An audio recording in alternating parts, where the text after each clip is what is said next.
Hello student, कैसे हैं आप लोग। उम्मीद है सब बढ़िया होंगे और आपका पेपर भी अच्छा गया होगा। चलिए, हिंदी का पेपर का जो सेट है हमको मिला है 800 801, ये बी और बी ये सेट मिला है। चलिए, इसके जो बहुविकल्पी क्वेश्चन है उसके आंसर देख लेते हैं जल्दी से। देखिए, खंडों का पहला बहुविकल्पी प्रश्न का पहला क्वेश्चन है, बादल की मृत्यु किसकी रचना है। तो इसका जो आंसर हो जाएगा बी, राम कुमार वर्मा की। अगला क्वेश्चन देखिए, दूसरा क्वेश्चन है, किस कहानीकार की कहानियाँ मानसरोवर नाम से 8 भागों में संकलित हैं। तो इसका आंसर हो जाएगा डी, प्रेमचंद की कहानियाँ। अगला क्वेश्चन देखिए, तीसरा, शेखर एक जीवनी उपन्यास के लेखक हैं। शेखर एक जीवनी उपन्यास के लेखक हैं, इसका आंसर हो जाएगा सी, अगे।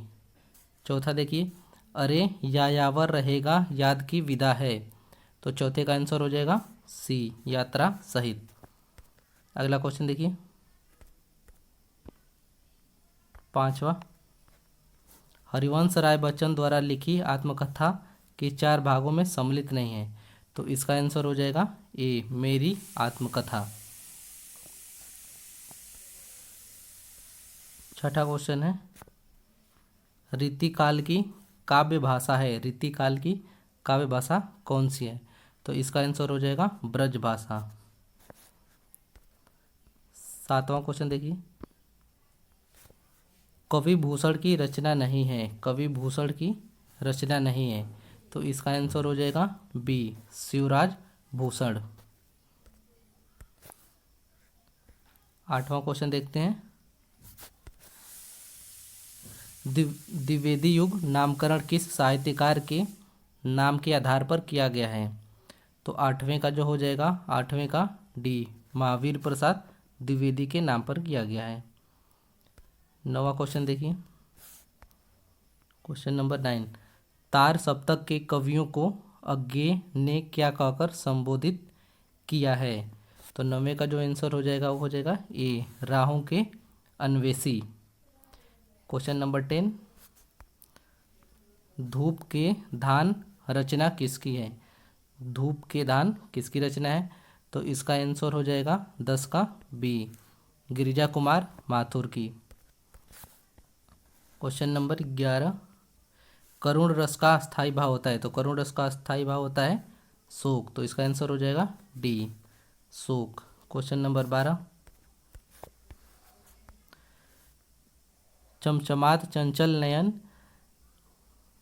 बीच घूंघट पर झीन मानहु सुरसरिता विमल जल दृग उछरत जुगमीन उपयुक्त दोहे में अलंकार है।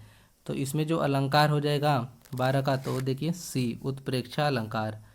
इसका हो जाएगा सी, उत्प्रेक्षा अलंकार। क्वेश्चन नंबर 13, रोला छंद किस प्रकार का छंद है। तो रोला सम छंद में आता है। क्वेश्चन नंबर 14, अध्यक्ष में प्रयुक्त उपसर्ग है। तो अध्यक्ष में कौन सा उपसर्ग है, अधि। क्वेश्चन नंबर 15, जिस समास का पहला पद संख्यावाची हो और उससे समुदाय का बोध होता है उसे कहते हैं। तो जिसमें संख्या शब्द आ जाए, संख्यावाची हो जाए, तो ये हम बताए हैं द्विगु समास। तो इसका आंसर हो जाएगा डी, द्विगु समास। खीर शब्द का तत्सम है। तो इसका आंसर हो जाएगा सी, खीर का शब्द तत्सम हो जाएगा क्षीर। 17, क्वेश्चन नंबर 17, तस्मय में विभक्ति और वचन है। तो इसका आंसर हो जाएगा ए, चतुर्थी विभक्ति एक वचन। क्वेश्चन नंबर 18 देखते हैं, जिस वाक्य से आश्चर्य दुख या सुख का बोध होता है तो उसको क्या कहते हैं। आश्चर्य दुख या सुख का बोध होता है तो उसमें विस्मय बोधक वाक्य कहते हैं, उसे विस्मयादि बोधक कहते हैं। तो 18 का हो जाएगा आंसर बी।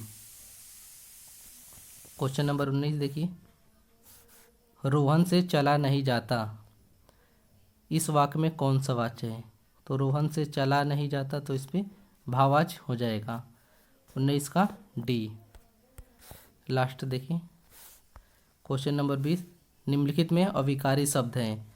बालक का बालकों हो जाएगा, पुस्तकें, पुराना, पुरानी, निकट, इसका हो जाएगा 20 का सी, निकट।